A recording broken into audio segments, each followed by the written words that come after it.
Hello my friends and welcome back. Thank you very much for being with me again today.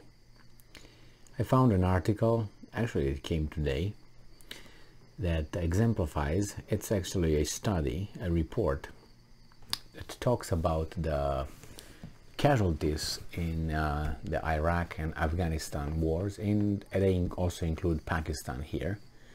And it's found that during Iraq and Afghanistan, in those two wars, about 500,000 people died. Now we know that before that there were some sanctions on Iraq imposed by the United States of America. If you remember very well, what's her name, Madeleine Albright, the US Secretary of State, who was asked in a 60-minute interview if she thinks that the death of 500,000 Iraqi children who died because of the sanctions is a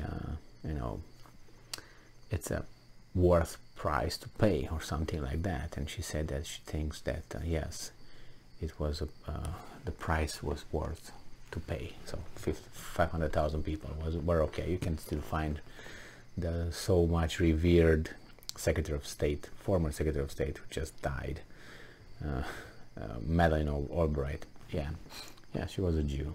And let's say here, let's see what this article that comes from Insider from August 26, 2022 says that the wars in Iraq and Afghanistan have killed at least 500,000 people, according to a report that breaks down the toll. So I looked at the report, and it says that the report accounts for death in Afghanistan and Pakistan between October 2001 and October 2018, and in Iraq between March 2003 and September 2021. And it says in October 2001 the US invaded Afghanistan to defeat the Al-Qaeda and the Taliban, and 20 years later, on August 30th 2022, the US completed a chaotic withdrawal of troops from Afghanistan as the Taliban regained full control of the country. It says that in March 2003, the US invaded Iraq and overthrew Saddam Hussein's regime under the pretense that the regime had weapons of mass destruction, most notably nuclear weapons. The US pulled out in 2011, paving the way for the rise of ISIS and the redeployment of US troops. So let's get and see what's going on here. It says here that they died in these wars, the ones that they mentioned, between 244,000 and 266,000 civilians. In Iraq, between 182,000 civilians and 204,000 civilians. In Afghanistan, 38,480 deaths civilians. In Pakistan, 23,372 civilians. I'm not going to read the opposition fighters and all that, but it says that 362 journalists and media workers died. 246 journalists died in Iraq, 54 journalists died in Afghanistan, and 63 in Pakistan. 566 humanitarian and NGO workers died in all these three. In Iraq, 62 died. In Afghanistan, 409 died. And in Pakistan, 95. Now the total deaths were between 479,000 and 507,000, with Iraq having 267,000, between 267 and 295,000, Afghanistan 147,000, and Pakistan 64,000.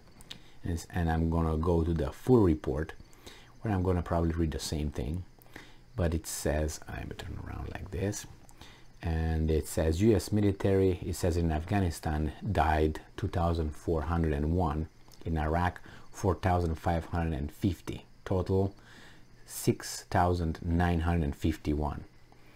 It says that civilian casualties, US civilian casualties, total 21.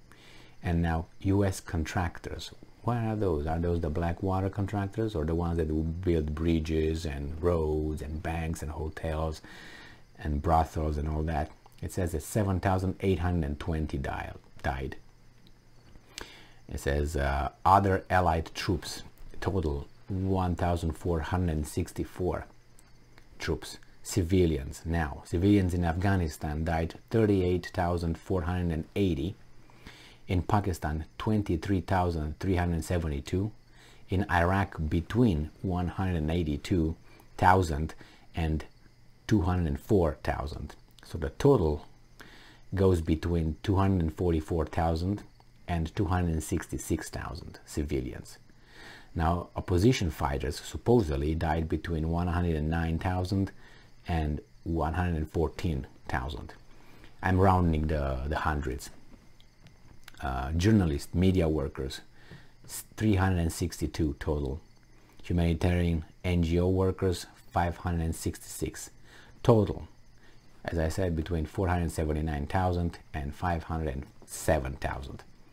So these are they want to equate this with the war on terror, but the war on terror attack Iraq, which, as far as we know, there was no connection between Saddam Hussein and terrorist attacks from September 11. Then again, Afghanistan, no connection. The only connection was Saudi Arabia, but Saudi Arabia we're like brothers. Yeah, so we were selling weapons, they were giving us oil, so not really, we can't really do that. So that was with that. Those people, if you look at it, and if you look at how those countries were invaded, on what pretense, you can easily find the names, the exact names of the people who provided the information, false information, misleading information, wrong information. But you see, when you break the law, it doesn't matter if you broke the law knowingly or not knowingly. You broke the law. So they don't look, oh, you know, I didn't know the law. Well, you're supposed to know the law. So let's say when you deplete or do something in your, let's say you work for your company, or you have your own, company. If you screw up something and,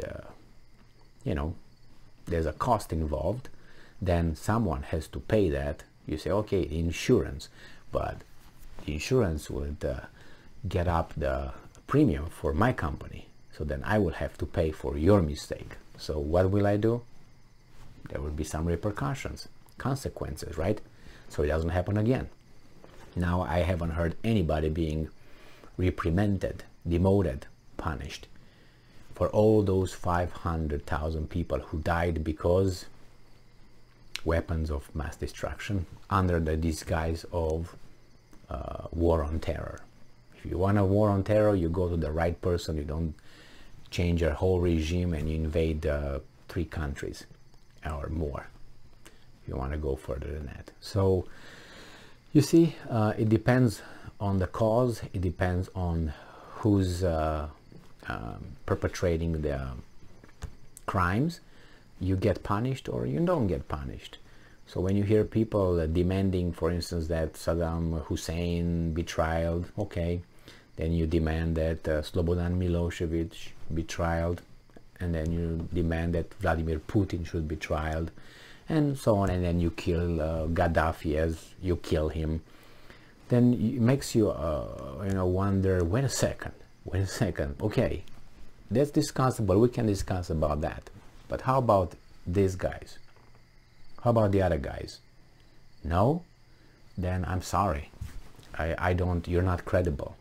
You're not credible, and you're not honest, and you're not fair, you're not just. You are a hack.